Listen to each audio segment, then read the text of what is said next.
Hi, j'espère que vous allez bien. On se retrouve aujourd'hui dans une nouvelle vidéo parce que j'avais envie de vous parler des séries qui vont sortir au mois de mai 2023. Si cette vidéo vous intéresse, je vous laisse avec la suite.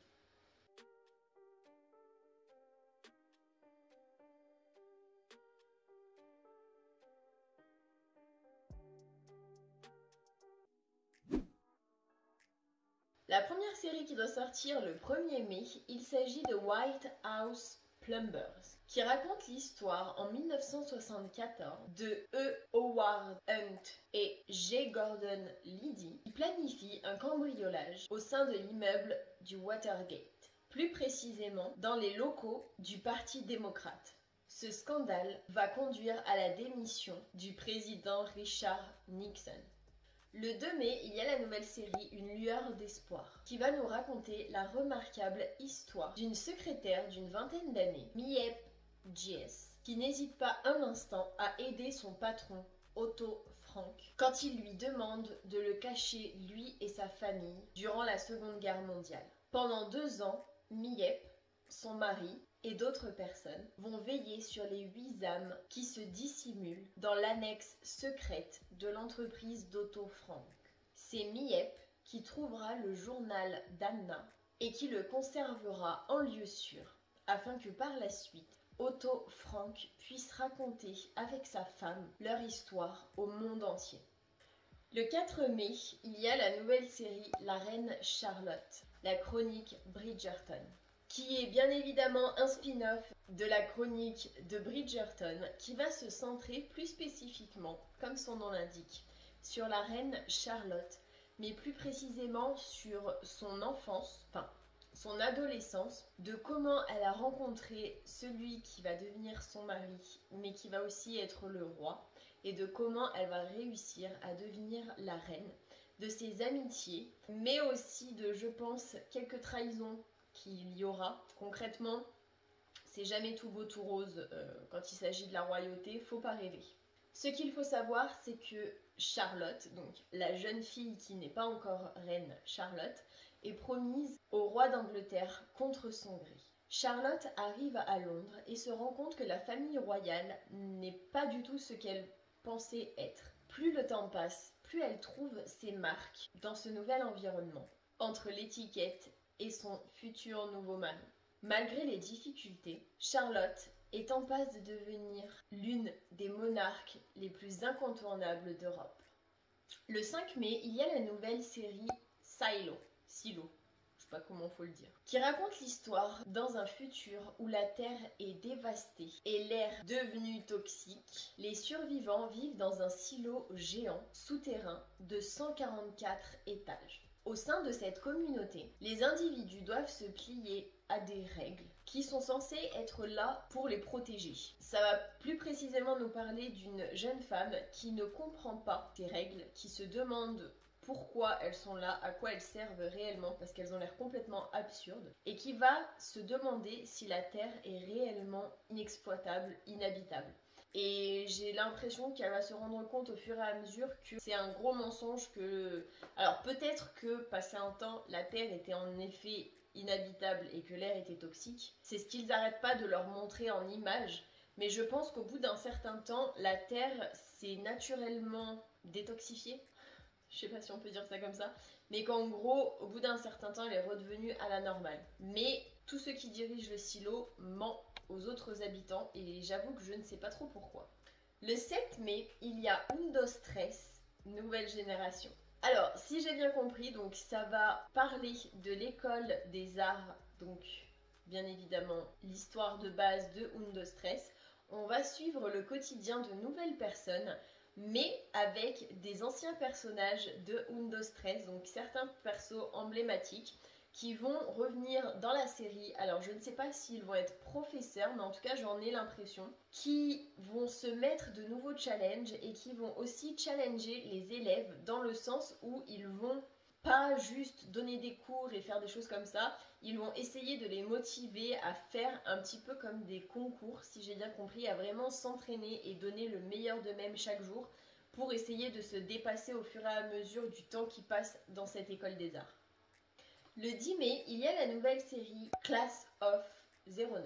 je le dis en français parce que mon accent anglais est complètement pourri, qui va raconter l'histoire des agents du FBI, plus précisément de la promo 2009, d'où le 09, qui vont être confrontés aux conséquences de leur choix dans un avenir proche où le système judiciaire américain est métamorphosé par le développement de l'intelligence artificielle. J'avoue qu'au niveau des extraits, ça donne plus ou moins envie dans le sens où c'est pas juste des agents du FBI lambda. Moi perso, je sais que la bande-annonce m'a quand même donné assez envie de le regarder.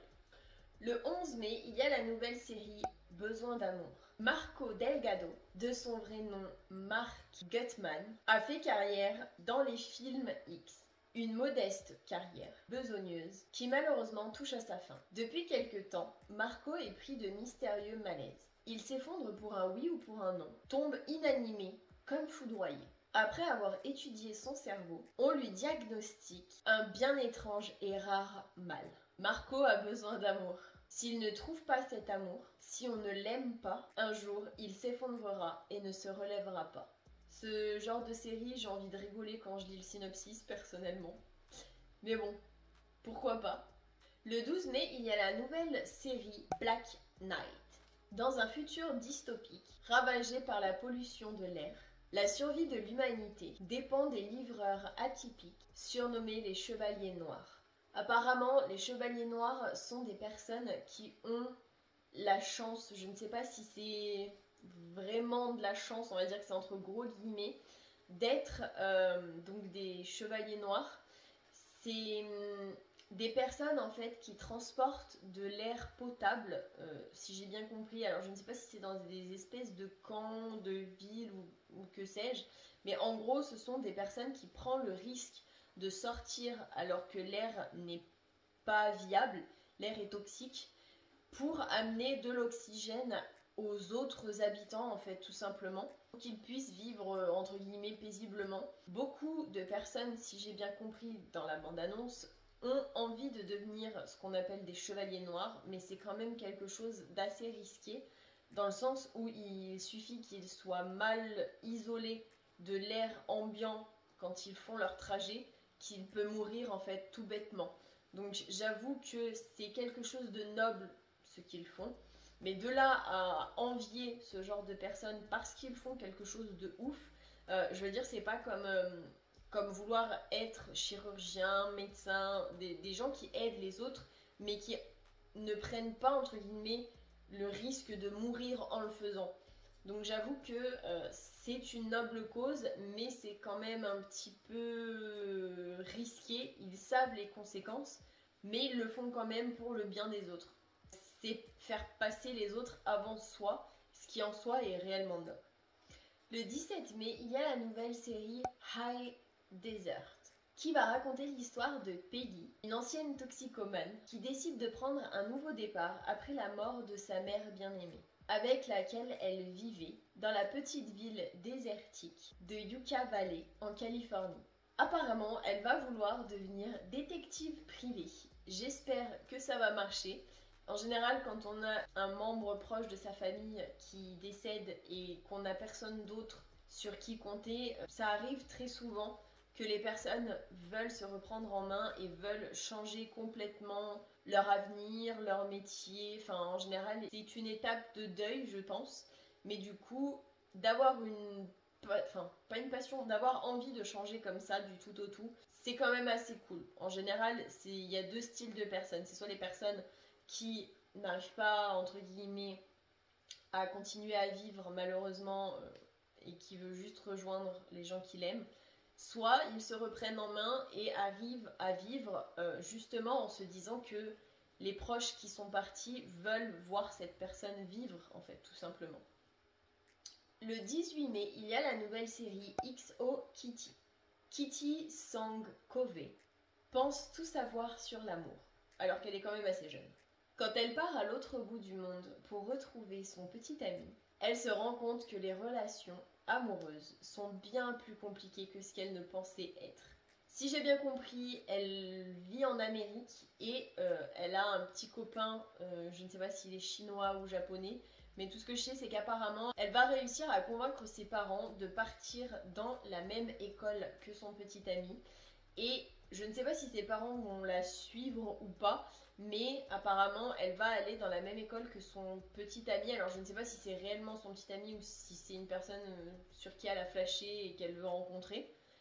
Mais j'avoue que de faire ce genre de plan, de présenter ça à ses parents, c'est quand même assez bizarre, je trouve. Faut vraiment vouloir être avec la personne, mais j'avoue qu'elle est quand même assez jeune. C'est quand même une adolescente, je me dis, c'est un peu bizarre quand même. Les jeunes de nos jours, ils sont vraiment prêts à tout et n'importe quoi.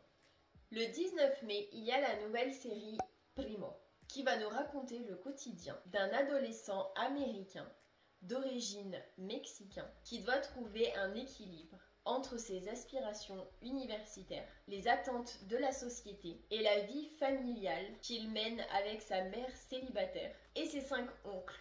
Alors, si j'ai bien vu la bande-annonce, les oncles donc sont un peu style là pour remplacer le rôle du père, sauf que j'ai un peu l'impression que c'est déjà la bagarre entre les 5 oncles.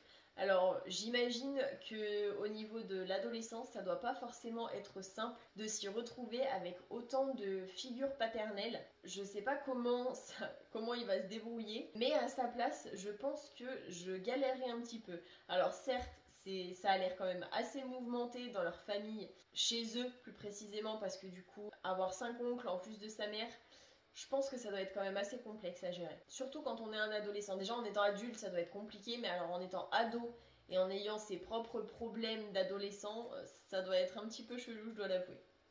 Le 23 mai, il y a la nouvelle série Gremlins, Secrets of the Mogwai, qui raconte l'histoire à Shanghai en 1920 de Sam Wing, âgé de 10 ans, futur propriétaire du magasin Monsieur Wing dans le film de 1984. Il va faire la rencontre de Gizmo, le jeune Mogwai. Avec une jeune voleuse de rue nommée Elle, Sam et Gizmo font un voyage périlleux à travers la campagne chinoise, rencontrant et parfois combattant des monstres et des esprits du folklore chinois dans leur quête pour rendre Gizmo à sa famille et découvrir un trésor légendaire. Ils sont poursuivis par un industriel avide de pouvoir et son armée croissante de gremlins maléfiques. Et enfin, la dernière série qui doit sortir le 25 mai, il s'agit de Fubar, qui va raconter la relation entre un père et sa fille sur un fond d'espionnage international. J'avoue que j'ai pas beaucoup d'informations en ce qui concerne cette série. C'est quand même resté assez secret. Alors je ne sais pas si c'est parce que c'est entre guillemets le grand retour de Arnold Schwarzenegger ou pas. Mais j'avoue que niveau bande-annonce, etc., on n'a pas grand-chose. Le 4 mai, il y a la saison 3 de Pagan Peak. Je sais pas si ça se dit comme ça, mais j'espère que mon accent est pas trop pourri. Qui raconte l'histoire de 2 détectives, l'une allemande et l'autre autrichienne, sont appelés à enquêter sur une affaire plus que délicate. Un cadavre a été retrouvé sur la frontière germano-autrichienne.